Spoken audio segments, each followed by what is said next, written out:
네, 주가가 바닥을 친 걸까요? 우크라이나 전쟁, 인플레이션 고조, 그리고 경기 둔화 우려 등 산더미 같은 악재로 추락을 거듭하던 글로벌 주가가 반등세를 보이면서 바닥론에 대한 기대감이 나오고 있습니다.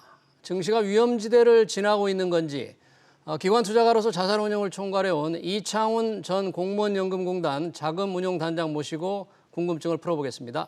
단장님 어서 오십시오. 네, 안녕하십니까. 우리 증시도 오늘 꽤 큰 폭으로 올랐고 네. 주말 뉴욕 증시도 많이 올랐는데 상당히 지금 투자자들 불안감 속에 야 이거 바닥을 지난 거 아니야 하는 기대감을 갖고 있기도 하는데요. 어떻게 보십니까? 지금 장세 어떻게 이렇게 판단을 해야 될까요? 일단은 이제 1차 폭락은 마무리된 게 아닌가 그런 생각이 들고요. 일단 1차적으로는 바닥을 확인한 거 아닌가 이런 생각이 듭니다. 예. 우리 시장도 놓고 이제 보면은 지속적으로 팔았던 외국인들이 예. 최근 들어서 이제 매수로 입장을 바꿔서 사기 시작하고 있고요. 그다음에 이제 아무래도 이머징 마켓은 환율하고도 민감한데 지금 달러 인덱스도 105 고점 갔다가 지금 한 100일 수준으로 예. 내려오고 있는 과정에 있고 그다음에 원달러 환율도 최근에 굉장히 급격하게 하락하고 있고 그런 것들도 지수도 굉장히 밑에서 바닥에서 견조하게 반등하고 있고 이런 것들로 봐서는 일단 1차적으로는 하락은 마무리된 게 아닌가 이렇게 판단하고 있습니다. 1차적으로는 이제 하락이 마무리됐다.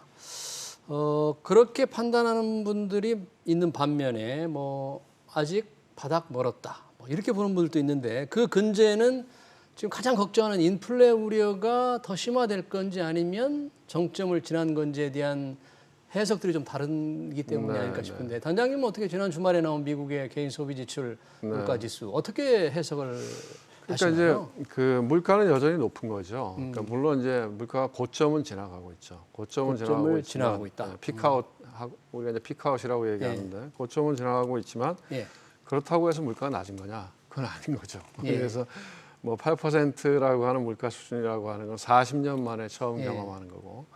우리도 지금 지난주에 금통위가 있었지만은 물가 전망을 4.5%로 높였잖아요. 그리고 오늘 윤석열 대통령께서 5%가 넘어갈 수도 있다 이런 얘기를 했기 때문에 8%에서 7% 떨어지면 분명히 물가는 떨어지는 거지만 수준 자체는 여전히 높기 때문에 물가가 낮은 건 아니다 이렇게 보이고요.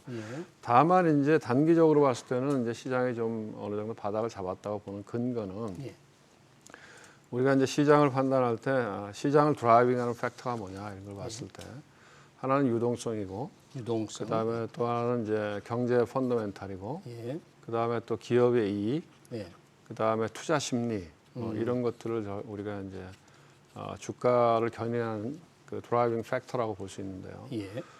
우선 유동성이라고 하는 거는 지금 이제 시장이 부정적이죠. 기본적으로 물가가 너무 높고 그렇기 때문에 금리도 계속해서 이미 인상을 이제 시작한 거죠. 이제 시작. 어떻게 보면 미 연준 페드가 50bp 올린 건 한 번밖에 안 올렸는데 지금 별 일이 없으면 6월, 7월 계속해서 50bp 올리겠다는 거 아닙니까? 두 달 연속 0.5% 그렇죠. 포인트. 그리고 그래서 중립금리를 한 3% 정도 갖다 놓겠다는 거고 우리나라도 한 2.5%까지는 올라갈 거라고 하는 게 기준금리가요. 그게 이제 컨센서스니까 유동성이라고 하는 측면에서는 시장이 분명히 부정적이고. 부정적인데. 그럼에도 불구하고 이제 주가가 많이 빠졌잖아요. 주가가 많이 빠져서 일단 우리가 이야기한 밸류에이션, 우리가 이제 PER을 몇 배 주느냐, PBR을 몇 배 주느냐 이런 멀티플이 어느 정도 적정 수준으로 오는 수준까지 내려온 거죠.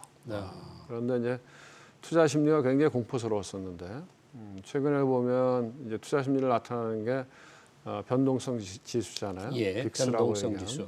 Volatility Index인데 빅스가 보면 한 35 이렇게 갔다가 최근에 보면 제가 오늘 숫자 못 봤지만 한 27 이렇게 좀 물론 아직도 여전히 높죠. 사실은 20 넘어가 있다는 것 자체가 여전히 높은 수준이긴 한데 어쨌든 빅스가 더 하락하고 있기 때문에 공포감의 수위가 좀 낮아졌다. 조금 낮아지고 좀 낮아졌고 그다음에 이제 제일 시장이 걱정하는 게 뭐냐면 물가 이건 다 안다는 거죠. 그다음에 유동성 긴축 그것도 안다는 거죠. 안다는 거는 주가에 반영이 되어 있는 거죠. 그런데 이제 최근에 미국 시장이 한 번씩 콱콱 밀릴 때 보면 혹시 이러다가 뭐 심각한 경기 침체가 오는 거 아니야? 스태그플레이션에 대한 우려가 컸거든요. 근데 이제 최근에 나오는 지표들을 보면 여전히 미국의 소비가 뭐 그렇게 급격하게 줄어들 것 같지는 않다. 예.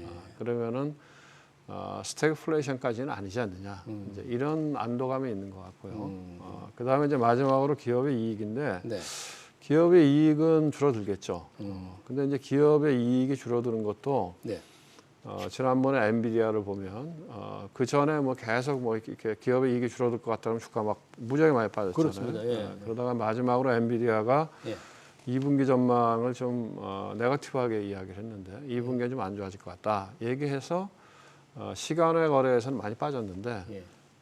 결국 지난주 금요일 날인가 목요일인가 그 미국의 본장에서는 그걸 다시 딛고 올라왔거든요. 지난주 금요일에 엔비디아 주가가 어느 정도는 이제 기업의 이익도 이 이익 전망이 나빠질 거라고 하는 것도 좀 반영이 돼 있기 때문에 네.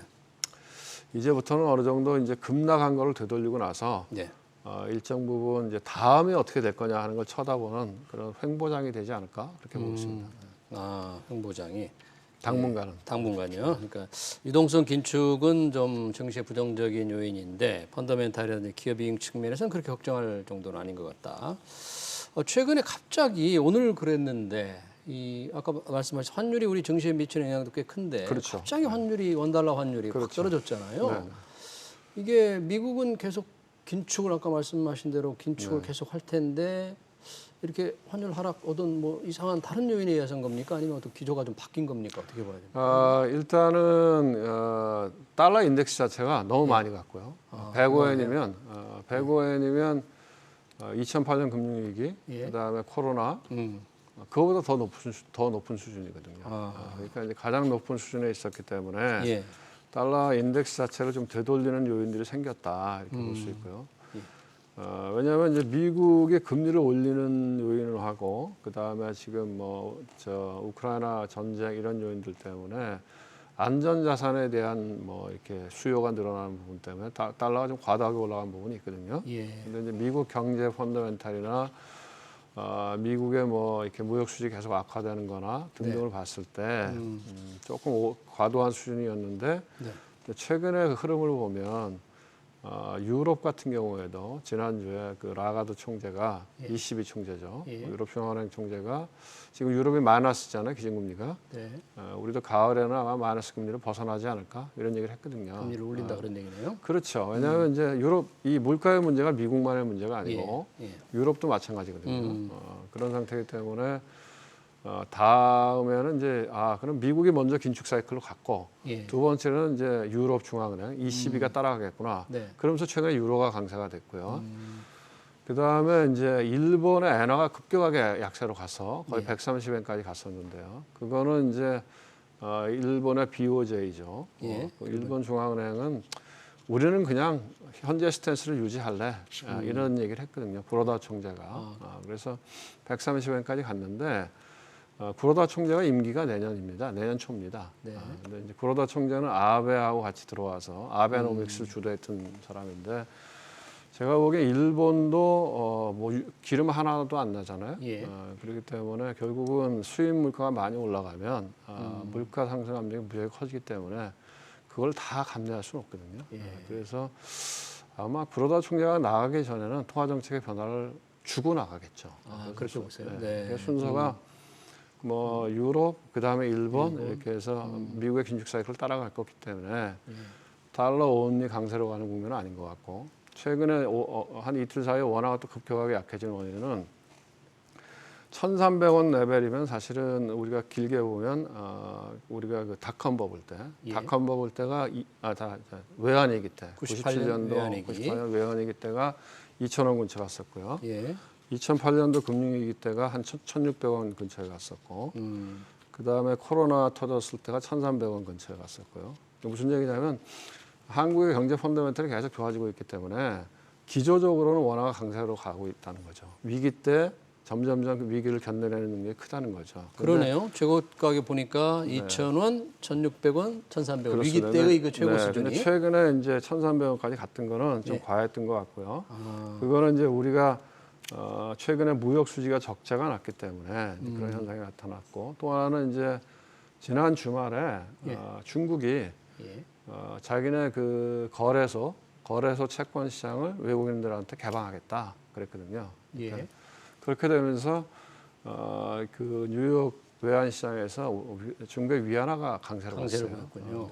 우리나라는 위안화 통화 바스켓의 10%가 코리아 원이거든요. 예. 같이 동조하는 경향이 있기 때문에 이제 그런 것들이 맞물려서 원화가 굉장히 강해졌고 원화가 강해지면은 외국인들 입장에서는 주식을 국내 주식을 사러 들어오니까 네. 뭐 그런 면에서 최근에 이제 시장의 바닥을 만든 거다 이렇게 보고 네. 있습니다. 방금 그 외환위기 때 또 금융위기 때 코로나 위기 때 그 환율의 최고 수준을 비교해서 말씀해 주셨는데 그때와 비교해서 주식시장 주가 수준을 비교한다면 어떻게 변화를 좀 말씀하실까요? 비교한다면? 제가 보기에는 우리나라 주가는 상대적으로 주식시장이 갖고 있는 펀더멘털에 비해서는 비리비리한 거죠. 부진하다. 부진하죠. 예. 왜냐하면 2008년 금융위기를 겪었을 때가 나스닥이 1000포인트 정도였는데 하락해서 근데 이제 우리 나스닥 100 지수죠. 근데 그 당시에 코스피가 한 900까지 빠졌었는데 그 코스피가 지금 뭐 2600 이렇잖아요. 그렇죠. 그런데 나스닥은 많이 빠졌는데도 지금 12,000이잖아요. 12배 올랐잖아요. 그러네. 12배 올랐고. 네, 근데 밸류에이션도 지금 우리나라 밸류에이션이 미국 반밖에 안 되거든요. 이머징 국가 평균보다도 낮아요. 그러니까 이제 제가 여러 번 뭐 이제 제가 쓴 책에서도 그런 얘기를 했고 여러 번 얘기했지만 구조적인 문제들이 있죠. 코리아 구조적인 디스카운트에. 문제 우리. 그러니까 뭐 제일 큰 문제는 제가 보기에는 이 가버넌스 이슈.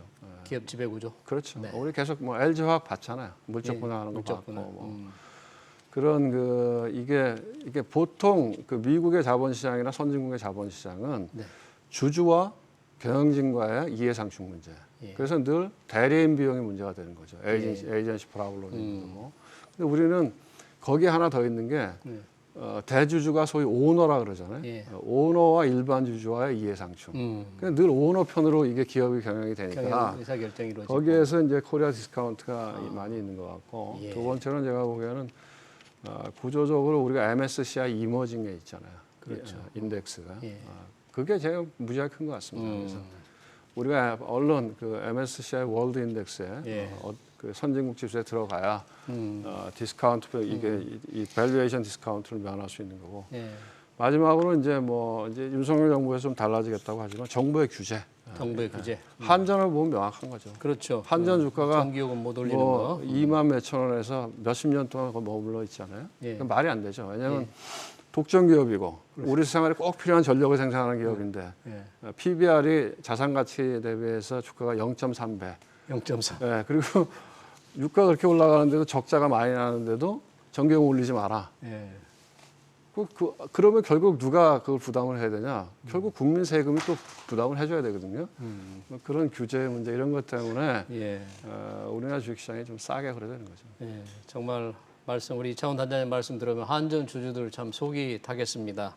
정부 규제 때문에. 근데 뭐 윤석열 정부에서 과연 전기요금 규제가 바뀔 수 있을지 그건 조금 지켜봐야 될 것 같아요. 규제 완화를 한다는데 전기요금까지 제대로 올리게 할 수 있을지는 좀 지켜봐야 할 것 같습니다. 그러니까 지금 말씀하실 때 우리 디스카운트 얘기했는데 좀 우리 국내 시장으로 정말 조금만 더 종목으로 봐서 삼성전자 같은 경우에는 이익 전망치도 굉장히 좋지 않습니까? 근데 계속 오늘 뭐 조금 올랐습니다만 6만 뭐 전자에서 바닥 어떤 헤어나질 못하지 않습니까? 이거는 어떻게 해석을 해야 됩니까? 그러니까 이제 하나의 제일 큰 구조적인 문제는 지금 글로벌 펀드 플로우를 보면 그 자금의 흐름이라고 하는 게 패시브 자금의 흐름이 훨씬 크다는 거죠. 그게 이제 인덱스를 따라가는 자금들, 그다음에 ETF를 따라가는 자금들. 그래서 제가 말씀드렸지만 우리가 그 MSCI 이머징 마켓 인덱스에 있기 때문에 지금 최근에 하락장에서 뭐 MSCI 우리가 제가 늘 얘기하죠. 우리는 예를 들면 프랑스나 무슨 독일이나 미국하고 같이 노는 게 아니고 무슨 아르헨티나나 중국이나 남아프리카 공화국이나 브라질이나 이런 데하고 같이 터키 이런 데하고 같이 노니까 이머징에서 계속 자금이 빠졌죠. 달러도 강해지고 또 중국이 문제가 있고 하니까 그거를 우리가 계속 두드려 맞은 거죠. 그러니까 그런 면에서의 삼성전자 디스카운트가 있었고 두 번째로는 일부 액티브 자금이 있죠. 그런데 이제 액티브 자금들이 삼성전자를 봤을 때는 삼성전자가 이제 D램 쪽에서는 잘하고 있지만 D램은 커마더티잖아요. 미국의 마이크론 테크놀로지를 보더라도 미국의 마이크론 테크놀로지도 다른 반도체 회사보다는 밸류에이션이 싸요. 그런데 왜냐하면 시황의 변동성이 크기 때문에. 그래서 이제 시장이 기대했던 거는 삼성전자가 파운더리 쪽에서 좀 치고 나가면 밸류에이션 멀티플이 좀 올라갈 수 있다 봤는데 별로였잖아요. 그 부분은 좀 수익이 아직까지는 좀 별로였고 연초에 또 뭐 핸드폰 새로 나왔는데 소프트웨어 문제도 있었고 뭐 이런 것 때문에 그래서 좀 그런 것 같고 또 하나는 이제 삼성전자가 조금 더 공격적인 좀 액티브한 경영 형태를 보여줘야 된다는 거죠. 시장에서 기대하는 거는 뭔가 J.Y.가 나왔으면 뭔가 큰 그림에서의 큰 변화, 파괴적 혁신, 뭐 M&A 뭐 이런 것들을 좀 보여줘야 되는데 그런 것들에 대한 좀 실망감 이런 건데 뭐 삼성전자도 제가 보기에는 뭐 지금 정도면 뭐 바닥에 왔다고 봅니다. 밸류에이션 싸고. 투자자들의 가슴을 뛰게 하는 그런 경영 변신이 좀 없는 거죠, 삼성전자가. 좀 지금까지는 없는 거죠. 예. 네, 시장 동향 그리고 국내 기업들 얘기 시간 관계상 여기서 마쳐야 될 것 같습니다. 지금까지 이창훈 전 공무원연금공단 자금운용단장이었습니다. 네, 고맙습니다. 네, 감사합니다.